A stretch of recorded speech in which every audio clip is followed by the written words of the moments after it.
Auto ਵਾਲਾ ਭਗਤ ਮੈਂ ਬਾਵੇ ਵਾਲੀ ਦਾ, ਮੇਰੇ ਪਰ ਆਸ਼ੀਰਵਾਦ ਮਾਂ ਕਾਲੀ ਦਾ। ਆਟੋ ਵਾਲਾ ਭਗਤ ਮੈਂ ਬਾਵੇ ਵਾਲੀ ਦਾ, ਮੇਰੇ ਪਰ ਆਸ਼ੀਰਵਾਦ ਮਾਂ ਕਾਲੀ ਦਾ। ਸੁੱਖ ਦਿੱਤਾ ਮਾਂ ਨੇ ਸੁੱਖ ਦਿੱਤਾ, ਉਹ ਸੁੱਖ ਦਿੱਤਾ ਮੇਗੀ ਮਾਂ ਨੇ ਹਰ ਚਾਲੀ ਦਾ। ਆਟੋ वाला भगत मैं बावे वाली दा।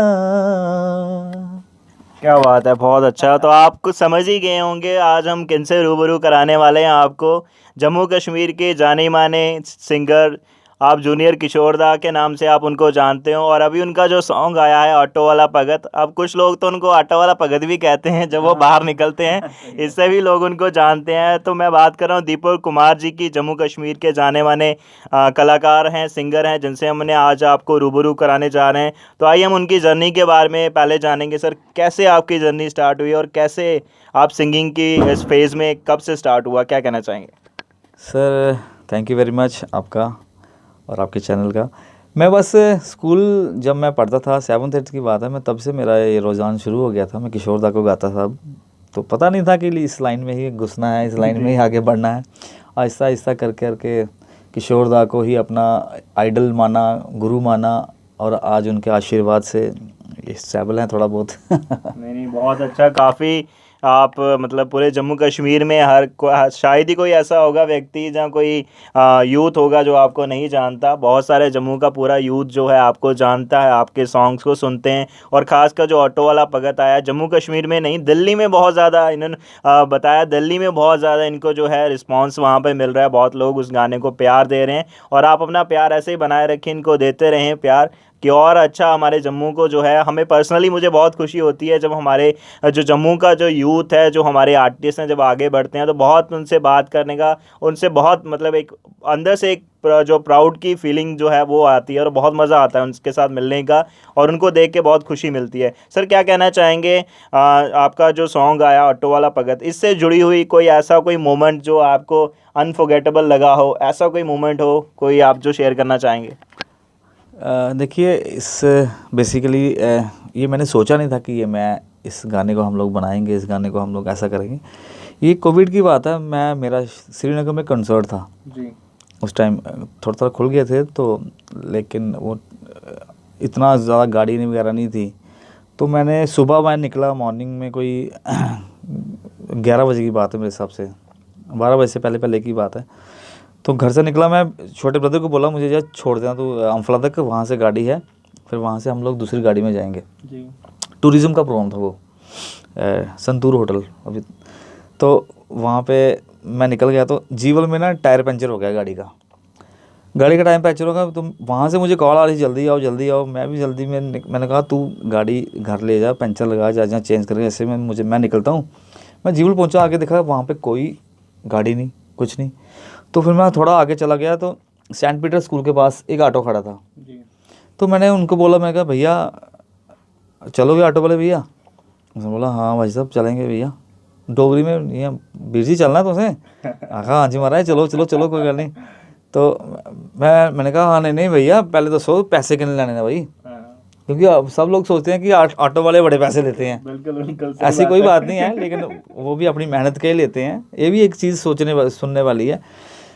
तो मुझे लगा कोई बात नहीं, फिर भी चलो आप ऑटो में बैठना है, पैसे तो करके ही बैठना है। तो मैंने बोला भैया कितने पैसे लोगे यार आप? तो उसने बड़े ढीले से फेस बनाकर मुझे बोला, दुखी मन से बोला, भैया देखो सुबह 6 बजे का मैं यहाँ पे खड़ा हूँ, वो एक सवारी नहीं आई अभी तक। इतनी बुरी हालत है काम की, आप जो दोगे मुझे ले लूँगा। मैंने कहा नहीं भैया कोई बात नहीं, मैं बैठता हूँ। मैं बैठा उस गाड़ी में, तो मैंने ऐसे बात की उससे, मैंने कहा मुझे बताओ कि ज़्यादा काम में प्रॉब्लम होगी? बोलता कि भैया हाँ प्रॉब्लम है भैया, काम है ही नहीं है, काम ऑटो वालों को तो मतलब बुरी हालत चल रही है भैया, काम सवारी नहीं है तो काम कहाँ से होगा? तो मैंने उसको थोड़ा दिलासा दिया। मैंने कहा अरे यार, मैंने कहा बड़ी फैक्ट्रियाँ बंद हो गई हैं, बड़ी फैक्ट्रियाँ बंद हो गई, हम लोग भी पहले बैठे हुए हैं। अभी मैंने कहा 6 महीने के बाद मैं एक प्रोग्राम करने जा रहा हूँ अब। मैंने कहा सब लोग ऐसे बैठे हुए हैं, कोई टेंशन मत ले। फिर थोड़ा सा उसको हाँ भैया ठीक है। मैंने कहा तू टेंशन मत ले, सब माता रानी ठीक करेगी। तो उसने मुझे बोला कि मैंने कहा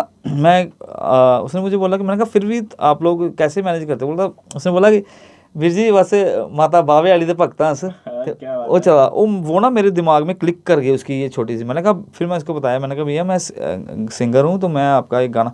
वो बोलता भैया मैं जानता हूँ आपको, साइंस कॉलेज के पास आप रहते हो, क्या बात आप जागरण वगैरह भी करते हो।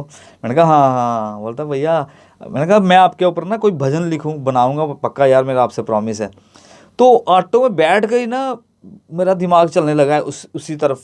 तो फिर मैंने, जब मैं ऑटो से उतरा तो मैंने उसको पैसे दिए, तो जितने से मांगे मैंने इससे ज़्यादा ही दिए उसको। आप लोग भी जब भी ऑटो में बैठे तो 10-20 ज़्यादा रुपये दिए। आप उनको 10-20 रुपये देंगे, देखिए उनके मुंह की जो स्माइल, फेस का स्माइल जो है बिल्कुल खिल जाएगा। 10-20 रुपये से कुछ नहीं होगा। और माता रानी आपको 20 रुपये देंगे तो माता रानी आपको 200 रुपये वापस देगी। अच्छा अभी बता रहा हूँ मैं। तो मैंने क्या किया, मैं बैठ गया, दूसरी फिर गाड़ी चेंज कर ली हमने। गाड़ी मैंने जब चेंज की तो फिर मैंने हमारे जम्मू के राइटर हैं, बड़े रिनाउंड राइटर हैं, प्यासा अंजुम जी। फिर मैंने उनको कॉल की, मैंने कहा सर मेरे दिमाग में एक लाइन है, ऑटो वाला भगत बावे वाली दा, अच्छा तो आप अब इस पे लिखो। तो उन्होंने बोला ठीक है दीपक मैं लिखता हूँ। आप यकीन मानेंगे आधे घंटे में उन्होंने मुझे उसका मुखड़ा लिख के मुझे भेज दिया। ऑटो वाला भगत मैं बावे वाली दा, मेरे पर आशीर्वाद माँ काली दा। क्या बात है। तो ये लिख के, ये स्टोरी है इस चीज़ की।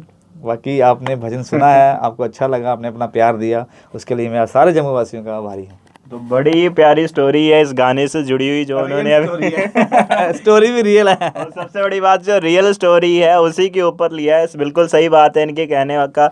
ऑटो वाले जो हैं उनको कहीं ना कहीं बहुत मेहनत करते हैं, सुबह से लेके शाम तक, वो रात तक वहीं पे बैठे रहते हैं, वेट करते हैं सवारी का। और कोविड के चलते भी बहुत ज़्यादा उनको जो है नुकसान हुआ है फाइनेंशियली। और कैसे उन्होंने चलो खुदा की दया रही, उन्होंने अपना जैसे भी था चलाया अपना। लेकिन अभी जब आप सफ़र करते हैं कहीं ना कहीं आपको, जैसे होटल में हम जाते हैं, वेटर्स को हम टिप देते हैं, कुछ ना कुछ करते हैं, तो वो उन चीज़ों पे भी हमें ध्यान देना चाहिए। हमें ऑटो वालों को भी जो है, या किसी और आप मेट्रोडोर में जाते हैं तो वहाँ भी कहीं ना कहीं आपको जो है अगर आपका 500 है तो कुछ 50 रुपये या कुछ 10-20 रुपये हाँ 10-20 रुपये भी देने से आपको कोई ज़्यादा बड़ा नुकसान नहीं होगा। लेकिन मैंने ये प्रैक्टिकली देखा हुआ है, मैंने प्रैक्टिकल देखा है करके, कि आप उनको अगर थोड़ा बहुत भी देंगे तो उनका देखिए, उनको चेंज, शायद आप उनको 500 से ऊपर देंगे तो वो आपको 50 रुपये ही वापस दे देंगे। नहीं जी आप रखो भाई, बहुत बहुत शुक्रिया आपने इतनी। तो बिल्कुल इस गाने से एक तो ऑटो वाले बहुत ज़्यादा प्रमोट हो रहे हैं सबसे पहले उनकी लाइफ के बारे में है, और उनको है ज़्यादा से ज़्यादा उन्हीं की बात चल रही है। और एक और किस मैं जानना चाहूँगा सर, जब से आपका ये सॉन्ग आया है, कुछ लोग तो आपको किशोर वो जानते हैं जूनियर किशोरदा के नाम से। अब जब आप कहीं बाहर गए हो, किसी ने कहा हो ऑटो वाले, ऐसा कुछ करके बोला हो किसी ने? हाँ हाँ, नहीं जब मैं कहीं जाता हूँ तो आप मेरे जो लोग दोस्त हैं वो आ गया था डांट वाला भक्त, हाँ जी हाँ जी, जय माता दी जय माता दी। अच्छा लगता है उसमें। बेसिकली इसमें मैंने खुद एक्ट किया हुआ है, और पहले मेरा कॉन्सेप्ट नहीं था कि मैं खुद एक्ट करूं, मैंने था कि मैं सिर्फ एज ए सिंगर इसमें मैं अपना किरदार निभाऊं। लेकिन फिर मैंने सोचा अगर मैं इसमें सिंगर बन गया तो जो ऑटो वाला है वो दूसरा बनेगा, वो शायद वो फीलिंग जो मेरे अंदर है वो ना कर पाए, जो ऐसा नहीं होगा। तो फिर मैंने बोला कि इसमें हम ऑटो वाले को थोड़ा सा ना एक स्टाइलिश बताएंगे, थोड़ा सा सिंगम टाइप बताएंगे कि वो भी किसी से कम नहीं होते हैं। तो फिर मैंने वो कंसेप्ट बनाया उसको थोड़ा सा। और आपको एक बात और बताऊं, जिस दिन शूट करना था कि शूट का हमारा मूड था पहले, तो मेरे दिमाग में चल रहा था यार ऑटो कौन सा लूँ मैं, मुझे समझ नहीं आ रही। ऑटो मुझे चाहिए जिसके आगे त्रिशूल लगे हों, थोड़ा डेकोरेट हो, थोड़ा सा आगे से। कितना टाइम लगा ढूंढने में? अरे मैं आपको वही बता रहा हूँ, मैं जीवल में खड़ा था, मैं अभी ये चीज़ सोच ही रहा था, जीवल में खड़ा गाड़ी लगाई थी मैंने, मेरा दिमाग कहीं घूम रहा था। कोविड की बात है ये भी। तो जब मैंने ऐसे पीछे देखा ना तो मेरे पीछे का ऑटो आगे लग गया। जब मैंने उसको ऑटो में देखा तो आप जो ऑटो इस गाने में है उसकी बात कर रहा हूँ मैं।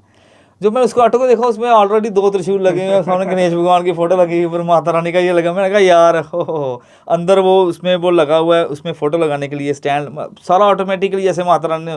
फिर मैं जल्दी से उतरा, मैंने कहा भैया कहाँ से रहते हो आप? उसने बोला मैं शक्ति नगर रहता हूँ, उसका नाम अजय है। फिर मैंने कहा आप नंबर दो मुझे फटाफट, मैंने कहा मेरा शूट है, मैंने आपका ऑटो यूज़ करना है। तो उसने बोला कोई बात नहीं भैया, वो बगल में छोरा और गाँव में ढिंढोरा ऐसा हो गया।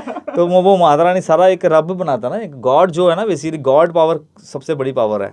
हम लोग उस चीज़ को देख नहीं पाते, लेकिन वो हर चीज़ के साथ कनेक्ट होता है, हमारे दिल के साथ, हमारी आंखों के साथ, हमारे कानों के साथ, हमारे दिमाग के साथ। रब जो है वो हर जगह है, आप उसको किसी भी रूप में मानिए, लेकिन रब जो है वो रब ही है।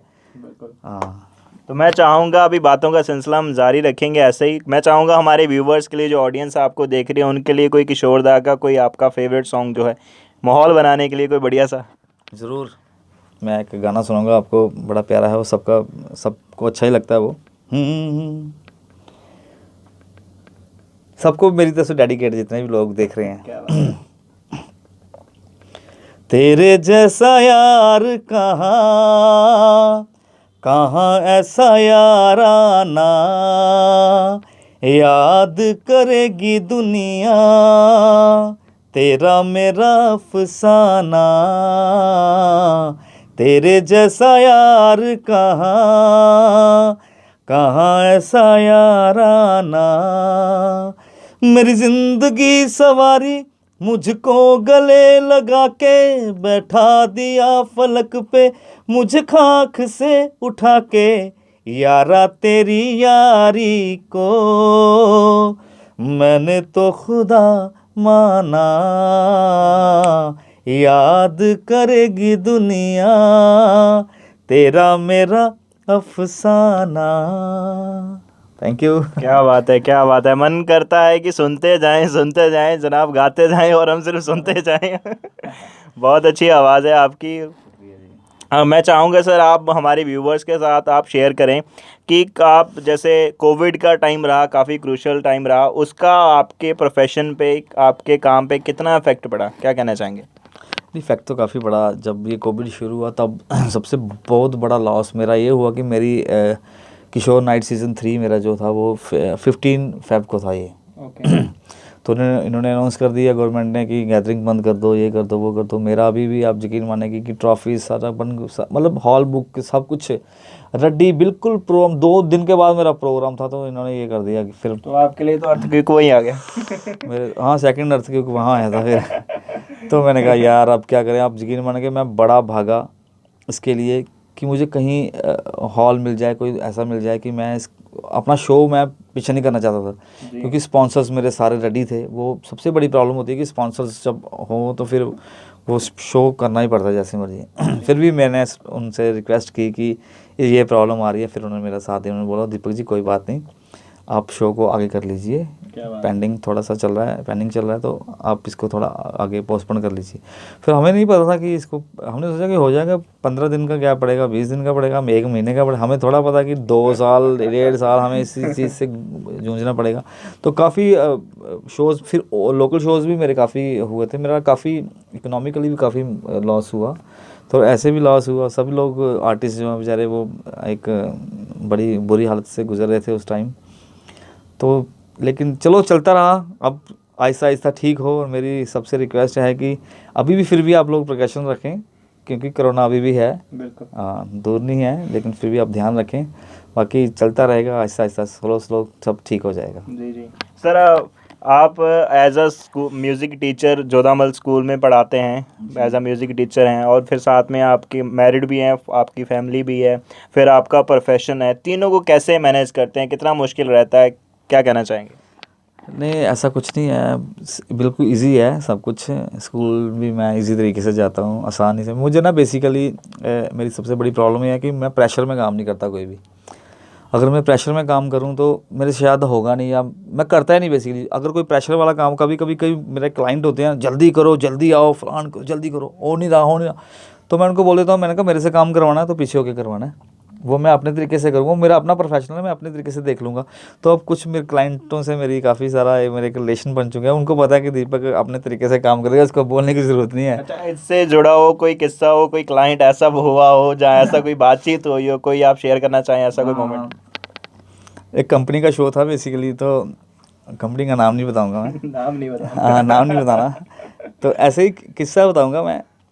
तो अब लास्ट ईयर मैंने उनका शो किया, वो उनका शो शुरू हुआ था 8 बजे।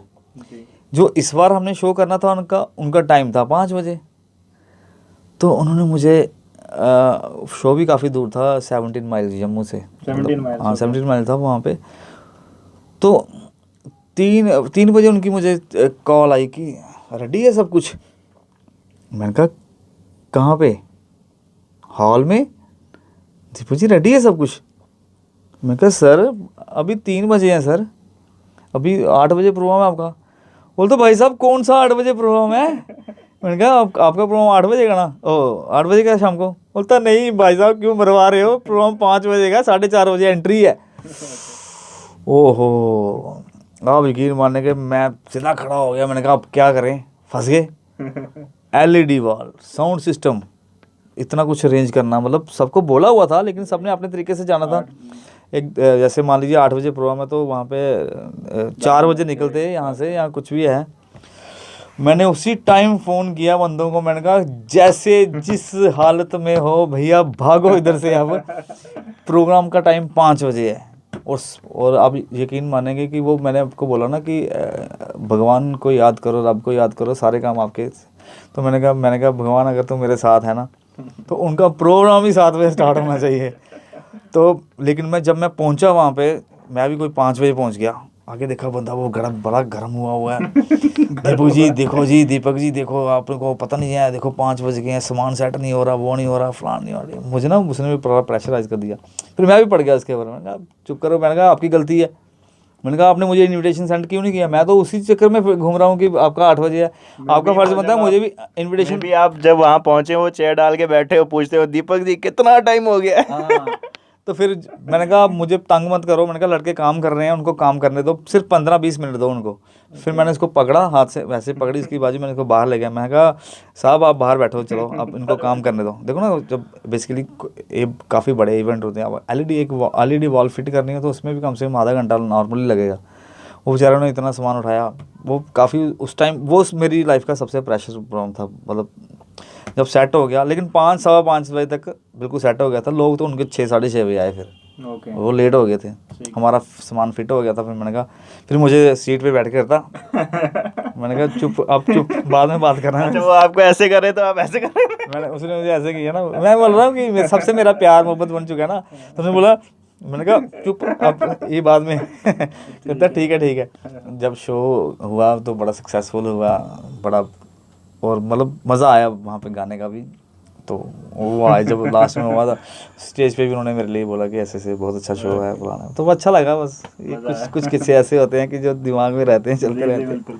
इतनी अच्छी आवाज़ है सर आपकी, मतलब इतने अच्छे आपके सॉन्ग आए हैं, स्टेज परफॉर्मेंस करते हैं, अलग अलग जगह पे जाते हैं, तो आप बॉलीवुड में क्यों नहीं ट्राई कर रहे? कब आप हमें बॉलीवुड में दिखाई देंगे, क्या कहना चाहेंगे? नहीं, बॉलीवुड बेसिकली पीछे छोड़ के आया हूँ मैं। 2005 में मैं वहीं पे था। मैंने फाल्गुनी पार्टी जी के साथ मैं काम करता था। एम तो मेरा था कि मैं बॉलीवुड में काम करूँ, लेकिन कुछ इकोनॉमिकली प्रॉब्लम थी। घर के जो मेरे पापा थे इतने स्ट्रांग नहीं थे, सब फैमिली इतनी स्ट्रांग नहीं थी, तो बाहर रहना बड़ा मुश्किल था उस टाइम। अपना किराया और घर में भी कुछ खर्चा भेजना, तो और अकेला बंदा, ना कोई साथ है ना कोई साथ देने वाला है। लेकिन मेरे एक जीजा जी हैं, उनकी सपोर्ट से मैं गया था वहाँ पे उनके फ्रेंड हैं जीवन सालवी नाम उनका, वो JK बैंक में है। उन्होंने मेरा बड़ा साथ दिया, फिर उन्होंने मुझे अपनी बिल्डिंग में ठहराया, उनके पास रहता था मैं। उन्होंने मुझे एज ए ब्रदर, आज तक उनके साथ मेरा ऐसा रिलेशन बना हुआ है कि ओहो बस, मतलब सब लोग एक बड़े भाई जैसा मेरा उनके साथ प्यार है। तो मुझे बुलाते रहते हैं, तू कब आएगा बॉम्बे, नहीं आता तू ऐसा हो गया। गणेश पूजा मैंने शुरू की थी वहीं से, जब मैं आया था फिर मैंने घर में भी गणेश रखना शुरू किए। बस ये लेकिन बॉम्बे जाने का भी मुझे काफ़ी बेनिफिट हुआ, फिर मैंने आके अपना ग्रुप स्टेबल किया, बस चलता रहा ये थोड़ा बहुत। जी, बात की जाए, आपका एक ग्रुप है किशोर दा फैन क्लब JNK, इसकी कब शुरुआत हुई, कब आपके माइंड में ये आया कि आपको एक ऐसा क्लब बनाना चाहिए, और फिर आपने उसका नाम भी किशोर दा रखा, ऐसा क्यों, वो मैं जानना चाहूँगा थोड़ा सा। देखिए ऐसे तो मेरा दीपक म्यूज़िक एंटरटेनमेंट के नाम से मेरा अपना बैंड है, जो इवेंट हमारा है, कंपनी मेरी जो है इवेंट कंपनी दीपक म्यूज़िक एंटरटेनमेंट के नाम से। लेकिन मैं चाहता था कि मैं किशोर दा के नाम से भी कुछ ऐसा एक प्लेटफॉर्म तैयार करूं कि जिससे जो सिंगर्स हैं उनको भी हम लोग स्टेज प्रोवाइड करें, प्लेटफॉर्म दें। तो इसलिए मैंने वो एक नाम रखा किशोर दा फैन क्लब JNK, एक क्लब है, उसमें आप लोग ज्वाइन कर सकते हैं। अभी हम लोग, मेरी काफ़ी सारी प्लानिंग्स हैं। किशोर दा फैन क्लब जो है वो बच्चों के लिए एक शो ऑर्गेनाइज़ कर रहा है, सिंगिंग शो है वो। तो आप जो बच्चे हैं वो उसमें पार्टिसिपेट कर सकते हैं। आने वाला है? बिल्कुल आने वाला सर, वो बस मैं इसी का वेट कर रहा हूँ कि कब हमें अलाउ हो कि गैदरिंग आप 100% गैदरिंग, क्योंकि 100% गैदरिंग होगी तो हम 50% लेके चलते हैं। अगर 50% गैदरिंग हमारे 25 बंदे हैं तो फिर 10 ही आएंगे, 5 ही आएंगे। जी बिल्कुल। तो इसलिए मैं कोशिश कर रहा हूँ कि जब तक 100% नहीं हो जाती तब तक हम थोड़ा सा वेट कर लेंगे। बड़ा अच्छा शो है, और एक शो स्पेशल है, जो लोग ओवर एज हैं, जैसे आप अपने आप को मानते हैं कि हम 50 से 60 साल के हैं, कि हमें भी गाने का शौक़ था, हम नहीं गा सकते, उनके लिए एक बड़ा अच्छा शो है। उसमें कोई पैसा नहीं है, आप लोग उसमें आकर गा सकते हैं। किशोर दा फैन क्लब में आकर आप ज्वाइन कीजिए और उसमें आकर गाइए, वो शो आपके लिए है। उसमें भी हम लोग सेलेक्ट करेंगे कोई 10 बंदे, वो 10 बंदे एज ए स्टेज पे परफॉर्म करेंगे। क्या बात। लेकिन तो बहुत एज ग्रुप उनका जो है वो मान लीजिए 50 के ऊपर होगा। क्या बात है। तो बहुत अच्छी खुशखबरी है, यूथ के लिए तो है, बच्चों के लिए भी है, और ओल्ड एज जो हमारे सिंगर हैं उनके लिए बहुत अच्छा एक प्लेटफॉर्म दिया है दीपक जी ने। तो आप इनसे कांटेक्ट कर सकते हो, और आपका जो टैलेंट है आपको दबा के नहीं रखना, उसको बाहर आपको दिखाना है पब्लिक को, और जम्मू जो है, जम्मू को और आगे बढ़ाना है। तो जैसे अभी दीपक जी हैं, जम्मू से हैं, बहुत मज़ा आ रहा है इनसे, मुझे आज मैं इनके साथ बैठा हूँ, इन पर्सनली मुझे बहुत अच्छा एक फीलिंग आ रही है कि हमारे जम्मू के लोग जब इतने आगे जाते हैं तो बहुत खुशी होती है देखकर। सर मैं जानना चाहूँगा, क्या कहना चाहेंगे, हमारा जो यूथ है मतलब सिंगिंग में आना चाहता है, लेकिन कहीं ना कहीं किसी कारण को लेके, कई बार फाइनेंस को लेके, या कई बार उनको प्लेटफॉर्म नहीं मिलता है, इसके ऊपर क्या कहना चाहेंगे? और गवर्नमेंट को क्या मैसेज देना चाहते हैं कि जो हमारे आर्टिस्ट हैं उनको जो प्लेटफॉर्म की कमी है, कहीं ना कहीं प्लेटफॉर्म जो है वो क्रिएट होने चाहिए, क्या कहना चाहेंगे? सबसे पहले तो मैं ये कहना चाहूँगा कि जो लोग सिंगर बनना चाहते हैं, मतलब गायक, इस प्रोफेशनल में आना चाहते हैं, ऐसे तो आजकल आप फेसबुक खोलेंगे तो आपको हज़ारों सिंगर मिलेंगे जी उसमें गाने के लिए। लेकिन प्रोफेशनल अलग है। प्रोफेशनल क्या होता है? प्रोफेशनल ये होता है कि आप हर तरीके से प्रोफेशनल हैं। अब गाने, अगर आप किसी का प्रोग्राम करने जाएंगे, आपको बिल्कुल सही गाना वहाँ पे, आपको नाटकबाजी या ऐसा कुछ नहीं करना है, और आपने वहाँ से पेमेंट लेनी है। जैसे हम लोग धड़ाके से मांगते हैं कि हमें इतने पैसे चाहिए, फिर हमें होता है कि हमें काम भी देना उनको, वो प्रोफेशनल। तो अगर आप शौक़ से गाना चाहते हैं तो वो अलग चीज़ है। आप लोग, मैं आपसे सिर्फ इतना ही कहूँगा कि आप लोग इसको थोड़ा सा अपने आप को प्रमोट करने के लिए, अपनी प्रोफेशनल इसको बनाने के लिए सबसे पहले सीखें। सबसे बड़ी प्रॉब्लम ये है कि जम्मू में लोग सीखते नहीं हैं, चाहते हैं कि हम लोग सिंगर ही बन जाएं सीधे डायरेक्ट। और आपने बात की प्लेटफॉर्म की, आजकल प्लेटफॉर्म जो है वो आपके हाथ में है, मोबाइल फ़ोन। आप अपने आप को वहाँ पे प्रमोट कर सकते हैं अपने मोबाइल फ़ोन से, सबसे बड़ा प्लेटफॉर्म है। हमारी टाइम तो होता ही कुछ नहीं था। मैं उस टाइम की बात कर रहा हूँ जब मेरी एल्बम निकली थी 2010 में, तो मैंने एक भजन लगाने के लिए चैनल वालों को बोला, मैंने कहा मेरा एक भजन लगा दो, चलता रहेगा, जम्मू वालों को भजन लगाना है बाकी। तो उन्होंने मुझे बोला था कि हम आपसे 28,000 रुपये लेंगे। क्या बात है। मैंने कहा कोई बात नहीं, एक ज़माना आएगा कि 28 रुपये में भी काम। अभी कितना टाइम लगा, अभी कितने पैसे लगते हैं? आज यकीन मानेंगे, वही भजन फिर मैंने चैनल पे चलाया, 8 साल मेरा भजन चलता रहा वो चैनल पे। 28,000 में? नहीं, वो होता ना, रब, मैंने बोला ना, सच्चे दिल से चलोगे तो आपके सारे काम बनेंगे। फ्री ऑफ कॉस्ट मेरा वो चलता रहा 8 साल, और मैंने खुद बंद कराया कि भैया अब बंद कर दो ये भजन में, क्योंकि अब लोग बोर हो चुके हैं इससे। जो काम 28,000 में हो रहा था वो तो फ्री में हो गया। हाँ, लेकिन मैं सिर्फ चैनल्स वालों को भी मैं ये कहूँगा कि आप लोग बाहर के सिंगर्स के भजन लगाते हो, देखिए आई डोंट नो कि वो लोग आपको क्या देते हैं क्या नहीं देते हैं, लेकिन अगर आप जम्मू वालों को थोड़ा सा सपोर्ट करेंगे तो उसमें उनको खुशी मिलेगी, क्योंकि उनको थोड़ा होता है कि नहीं, हमारे जम्मू के जो चैनल्स हैं वो हमारे सपोर्ट कर रहे हैं। काफ़ी सारे चैनल जो हैं वो करते भी हैं, ऐसी कोई बात नहीं है, कुछ चैनल हैं, लेकिन मैं चाहता हूँ जो अपने आप को बड़े चैनल समझते हैं वो भी करें। जी बिल्कुल। तो कितना अच्छा लगता है सर, एक तो जम्मू से हैं आप, काफ़ी जम्मू की ऑडियंस जो है आपको प्यार दे रही है, आपका जो गाना है आउट ऑफ द जम्मू भी काफ़ी लोग उसको पसंद कर रहे हैं। और कौन सा फ्यूचर आपका प्लान है, जहां हमारे व्यूवर्स के लिए, आपके जो फैंस हैं उनके लिए क्या खुशखबरी है? नहीं, अभी तो मेरी किशोर नाइट सीज़न 3 है, उसकी तैयारी चल रही है। कोशिश तो हमारी ये है कि नेक्स्ट मंथ नवंबर दिसंबर में हम इसको आउट कर दें, निकाल दें। आप इसको देखें, वो बड़ा ग्रैंड शो है, बहुत ज़बरदस्त शो है इस बार हमने तैयार किया हुआ। तो सेकंड मेरा एक प्रोजेक्ट आ रहा है, एक नया गाना आ रहा है जिसमें किशोर दा के स्टाइल में एक गाना होगा वो। तो और भी मेरे भजन भी है, एक सरप्राइज़ भजन है, उसमें भी एक अलग कंसेप्ट है वो भी। और एक भजन में पे भी हम काम कर रहे हैं, कृष्ण जी का भजन है, वो नंदनी ने गाया है। वो भी एक अलग स्टाइल में होगा, वो भी आपके लिए एक नया चीज़ होगा, यूथ के लिए बड़ा ज़बरदस्त। तो सर बातों का सिलसिला हम ऐसे ही जारी रखेंगे दीपक जी के साथ।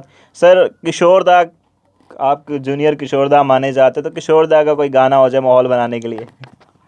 ज़रूर किशोर दा का गाना सुनाऊंगा मैं आपको। पल भर के लिए कोई हमें प्यार कर ले, झूठा ही सही, झूठा ही सही। 2 दिन के लिए कोई इकरार कर ले, 2 दिन के लिए कोई इकरार कर ले, झूठा ही सही। पल भर के लिए कोई हमें प्यार कर ले, झूठा ही सही। धीरे से बड़े तेरे नैन पड़े, जिस दिन से लड़े तेरे दर पे खड़े। अरे सुन सुन कर तेरी नहीं नहीं जान अपनी निकल जाए ना कहीं। ज़रा हाँ कह दे मेरी जान कह दे। अरे माना तू सारी हसीनों से हंसी है, माना तू सारी हसीनों से हंसी है, अपनी भी सूरत बुरी तो नहीं है। खड़े खिड़की पे, खड़े खिड़की पे जोगी स्वीकार कर ले, झूठा ही सही। पल भर के लिए कोई हमें प्यार कर ले, झूठा ही सही। क्या बात है, बहुत बढ़िया। पल भर के लिए नहीं, जम्मू की जनता और हम लोग आपको हमेशा प्यार करते रहेंगे, अभी भी कर रहे हैं और आगे भी करते रहेंगे। और जो आपके प्रोजेक्ट है उनको भी बहुत अच्छा प्यार मिल रहा है, आगे भी प्यार मिलता रहेगा। सच में बहुत अच्छे हैं। मैं जब भी कोई पोस्ट अपनी फेसबुक पे डालता हूँ या पेज पे डालता हूँ, काफ़ी सारे लोग उसमें कमेंट करते हैं, अपना आशीर्वाद अपना प्यार देते हैं, और मुझे पता है कि सब लोग मुझे चाहते हैं। किशोर दा, जय किशोर दा। क्या बात है। तो किशोर दा के बड़े भक्त माने जाते हैं, उनको मेंटोर मानते हैं। मैं जानना चाहूँगा एक चीज़, कब से आपकी लाइफ में जो किशोर दा की एंट्री कब से हुई और कैसे हुई, वो इंसिडेंट थोड़ा सा आप शेयर करें। मेरी लाइफ में जो एंट्री बेसिकली हो चुकी थी 7th 8th में ही, मैं किशोर दा को ही गाता था। सुनता था शुरुआत। हाँ, लेकिन उस टाइम क्या होता था कि जो कैरियोके होते थे ना, कैरियोके वो नहीं मिलते थे। वो मिलते थे दिल्ली से, और दिल्ली हमने कभी देखी नहीं थी। हम लखनपुर के कभी पार नहीं गया मैं, तो दिल्ली कहाँ जाना था उस टाइम। तो फिर मैंने एक बंदे से कांटेक्ट किया, ड्राइवर है वो, वीडियो कोच का ड्राइवर था। तो उसने मुझे बोला कि मैं वीडियो कोच का ड्राइवर हूँ। मैं बस स्टैंड बैठा हुआ था दोस्त के पास, तो उसने बोला मैं वीडियो कोच का ड्राइवर हूँ। तो मैंने कहा सर आप उधर जाते हो ना आप दिल्ली? तो हाँ असल हो जंदे रहो ना, मैं मेरा एक काम करो यार। मैंने कहा मुझे ना एक कैरोके चाहिए। तो उसको बेचारे को क्या पता कैरोके क्या चीज़ होती है। बोलता वो क्यों देना है, वो क्या होता है? मैंने कहा कैरोके मैं इसको कैसे समझाऊं, कैरोके क्या चीज़ होती है। फिर मैंने उसको बोला कि कैरोके होगा ऐसे जैसे आप गाना सुन रहे हो ना, उसमें ना सिर्फ म्यूज़िक होता है, उसमें आवाज़ नहीं होती सिंगर की। तो मुझे बोलता ओ कुत्थों मिलने हैं भरावा, मी नहीं पता लगना है। मैं तो सब मेरा कड़ा काम करोगे तो तुझे जितने पैसे आ गए मैं तुझे देंगे, मतलब जितने पैसे आप मुझे बोलोगे मैं आपको दूंगा। तो उसने बोला अच्छा ठीक है। मैंने कहा चलो आप मुझे, उसने बोला कि आप मुझे लिख के दे दो क्या लाना है। मैंने उसको लिख के दे दिया किशोर कुमार कैरोके कैसेट्स होती थी उस टाइम। उस बंदे ने मुझे ला के दी। वैसे उसने बोलता मैं पता नहीं किधर को कौन सा है, उसने बोला मुझे लाजपत राय मार्केट वाली साइड गया, लाल किले के पास, उधर से लाया हूँ तेरे लिए। उस टाइम 200-250 रुपये एक बहुत ज़्यादा बहुत वैल्यू होती थी उस टाइम। तो उसने मुझे बोला कि, मैंने बोला कितने की है ये? बोलता 250 रुपया का। मैं 250 रुपया मैं कुछ देना इसी ने वैसे। फिर मैंने उसको जुगाड़ करके उसको 250 रुपया दिया। तो उसने लिया 250 रुपया। उस पर प्रिंट था 13 रुपये, कैसेट का प्रिंट 13 रुपये था उस टाइम। 17 रुपये प्रिंट था। तो मैंने कहा चलो, जब मैं घर आया, जब मैंने उसको लगाया, ओह मज़ा आ गया। मैंने कहा 250 क्या 2,500 रुपये मांग लेता, मतलब मुझे इतनी खुशी हुई इस चीज़ को।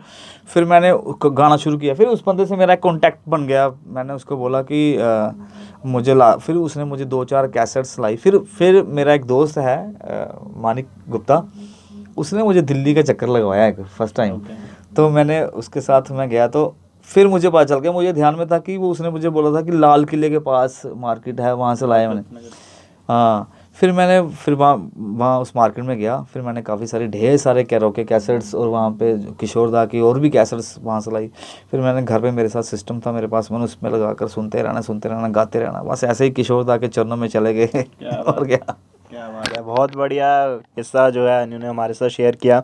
सर मैं एक मैसेज मैं चाहता हूँ, हमारे जो यूथ आपको अभी देख रहा है, बहुत सारा हमारा जम्मू का यूथ है जो नशों में है, अल्कोहल में है, ड्रग्स में है, उनको क्या मैसेज देना चाहेंगे? देखिए, नशा करना तो बड़ी एक गलत बात है और सब जानते हैं इस बात को। मैं ज़्यादा क्या बोलूँ आपको, मैं यही कहूँगा कि नशे से दूर रहें, अपने आप को स्टेबल करें। अगर आप किसी भी फील्ड में हैं, चाहे आप सिंगर हैं, चाहे आप किसी भी लाइन में हैं, आप स्टूडेंट हैं, स्टूडेंट को तो बिल्कुल नहीं करना चाहिए। अगर आप चाहते हैं कि आप लाइफ में फ़िट रहें, फाइन रहें, स्मार्ट रहें, तो नशे से दूर रहें, क्योंकि नशा जो है वो आदमी की पर्सनैलिटी डाउन करता है, आपका दिमाग भी वो डेवलप होने से रोकता है। मतलब हर चीज़ में आपको नुकसान ही है। नशा ना करें, कुछ भी ना करें नशे में, सिगरेट, पान, चुटकी सब गंदी चीज़ें छोड़ दें। सिर्फ करें क्या, अपने आप को स्टेबल करने की कोशिश करें, क्योंकि जो नशे का समय हम उसमें लगाते हैं, अगर हम अपने आप को करेंगे, मेरे हिसाब से वो सबसे बेटर होगा। जी जी, बिल्कुल सही कहा दीपक जी ने। नशा जो है हमें अंदर से ही नहीं, बाहर से भी बहुत ख़राब करता है। तो नशा, जितने भी हमारे यूथ, हमारे भाई हैं, बहन हैं, नशों में हैं, तो उनको कहीं ना कहीं जो है इन चीज़ों से, नशों को छोड़ना चाहिए और अपनी लाइफ, अपने करियर, अपना जो प्रोफेशन है उस पर ध्यान देना चाहिए। सर मैं जो इंटरव्यू का हम यहाँ पे ख़त्म करेंगे एक गाने के साथ, हमारे जो व्यूवर्स देख रहे हैं उनके लिए कुछ एक लास्ट में गाना हो जाए। ज़रूर, चलिए एक लास्ट में गाते हैं, कुछ गाने के साथ ही इसको अलविदा करेंगे। हाल कैसा है जनाब का, क्या ख्याल है आपका, तुम तो मचल गए हो, यूं ही फिसल गए, युडड़े। Thank you very much. क्या बात है, thank you so much sir आपके टाइम के लिए, आपने अपना टाइम, कीमती टाइम हमें दिया। तो दोस्तों, इसी के साथ मैं बोनी आपसे विदा लेता हूँ। आप जुड़े रहें सच न्यूज़ नेटवर्क के साथ। नमस्कार।